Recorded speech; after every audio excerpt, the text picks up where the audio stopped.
حضور اکرم صلی اللہ علیہ وسلم نے ان ساری باتوں کو سنا، سن کر فرمایا فقہا، دین کی پوری سمجھ رکھنے والے، ادبا، تربیت یافتہ، با ادب، اور بلکہ آگے فرمایا کہ قریب تھے کہ یہ سب کے سب نبی ہو جاتے۔ 5 باتوں پر ایمان، 5 فرائض پر عمل، 5 باتوں پر ایمان، 5 فرائض پر عمل، 5 زبان جاہلیت سے، یہ فرمایا قریب تھے کہ سب کے سب نبی ہو جاتے۔ کتنا آسان دین، کتنا آسان دین ہے یہ 15 خصلتیں بندے پیدا کرنا۔ فرمایا قریب تھے کہ نبی ہو جاتے، کادو یکونوا انبیاء، اپنی اعلیٰ صفات کی وجہ سے۔ اس لیے میرا دوستو، اس ساری محنت و نقل و حرکت کا اصل مقصد اپنے آپ کو بدلنا ہے۔ کوئی وقتی طور پر کلمہ نماز سیکھنے کی تحریک نہیں ہے، بلکہ اس نقل و حرکت کے ذریعے امت کو فرائض سے لے کر معاملات، اخلاق، معاشرہ، احسان، لوگ کام آنا، اس ساری اسلام کے ان تمام شعبوں کو عملی طور پر پیش کرنا، یہ اس دعوت تبلیغ کا اصل مقصد ہے۔ کوئی تنظیم نہیں ہے کہ ہم تبلیغی جماعت کے عنوان پر جمع ہو جائیں، کچھ نہیں ہے۔ امت کا کام ہے، امت کا۔ اس کام کو کسی فرد کی طرف یا کسی ذات کی طرف یا کسی جگہ کی طرف منسوب کر کے چھوڑ دینا، یہ مسئلے کا حل نہیں ہے۔ کام امت کا ہے اور امت کے ذمے ہوا ہے، امت کے ذمے ہوا ہے۔ اس کام کی اجتماعیت باعتبار امت کے ہونے کی بنیادی چیز یہ ہے کہ اس کا اصل مقصد عملی طور پر بھلائی کا حکم کرنا، عملی طور پر برائی سے روکنا، یہ اس کام کا بنیادی مقصد ہے، اس کام کا بنیادی مقصد ہے۔ اس لیے کام کسی طبقے کا نہیں ہے اور کسی طبقے کے لیے بھی نہیں ہے، کام امت کا ہے، امت کا ہے، ساری امت کے لیے ہے۔ اس لیے حضور اکرم صلی اللہ علیہ وسلم نے اس امت کو نقل و حرکت پر ڈالا تھا تاکہ عملی دین پیش کیا جائے۔ امت کی نقل و حرکت یہ ان احسان اور اس جو اخلاق اور معاشرے کے ساتھ تھی کہ نقل و حرکت سے بتاؤ کہ دین کیا ہے۔ اس لیے جو دین تحریک سے پیش کیا جا سکتا ہے وہ تحریر سے کبھی پیش نہیں کیا جا سکتا۔ اور یاد رکھیں میری بات کہ تحریر کبھی بھی تحریک کا متبادل نہیں ہو سکتی، اس لیے کہ تحریر عمل نہیں الفاظ پیش کرے گی اور تحریک عمل پیش کرے گی۔ میری بات ذرا سمجھنی چاہیے۔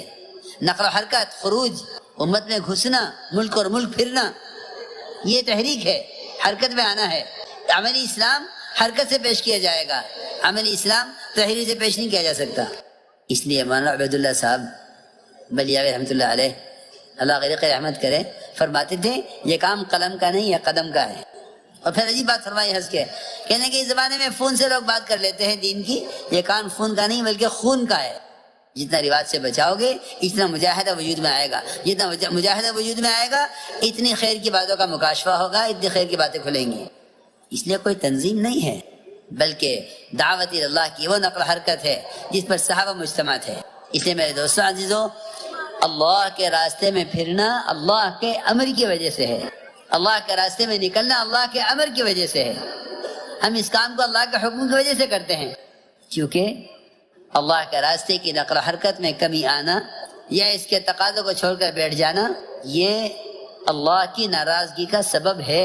مولانا صاحب فرماتے تھے اللہ کے راستے کی نقل و حرکت کا چھوڑ دینا موجب عذاب ہے، پکی بات ہے۔ اللہ کے راستے کے نفر کو چھوڑ دینا موجب عذاب ہے۔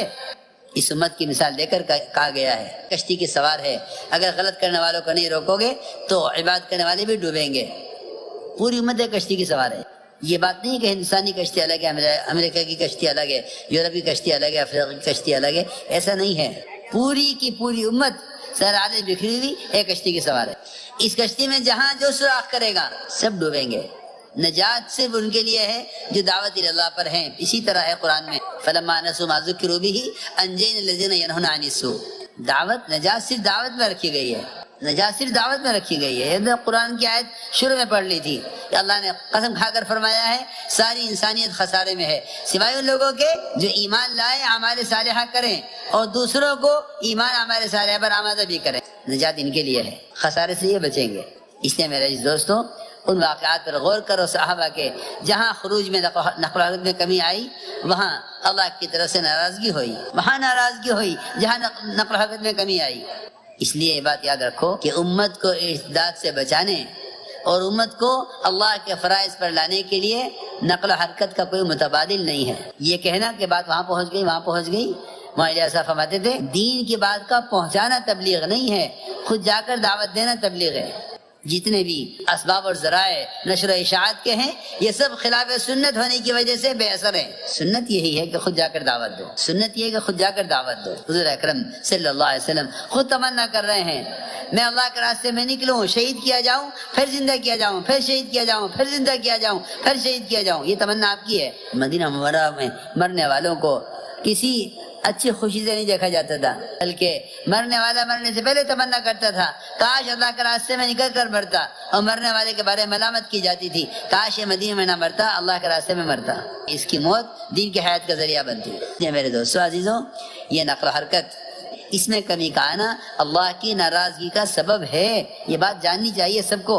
اللہ کے راستے میں نکلنے میں کمی کرنا اللہ کی ناراضگی کا سبب ہے۔ بھول گئی اس کو، یہ سمجھتے ہیں تبلیغ میں چلا لگاؤ دین سیکھنے کے لیے، دین سیکھ کے بیٹھ جاؤ۔ اللہ کے راستے پھرنا مستقل اللہ کا امر ہے۔ فرمایا کرتے تھے اللہ کے راستے پھرنا نہ ہوتا میں دنیا میں رہنا پسند نہ کرتا، اللہ کے راستے پھرنا نہ ہوتا میں دنیا میں رہنا پسند نہ کرتا۔ اللہ کے راستے پھرنا اس لیے ہے کہ اللہ کا حکم ہے۔ باتیں فرماتے تھے اللہ کے راستے پھرنا نہ ہوتا، کی زمین پر لمبے لمبے سجدے کرنا نہ ہوتا، عبادت اور علماء حق کے مجالس سے علمی استفادہ نہ ہوتا تو میں دنیا میں رہنا پسند نہ کرتا۔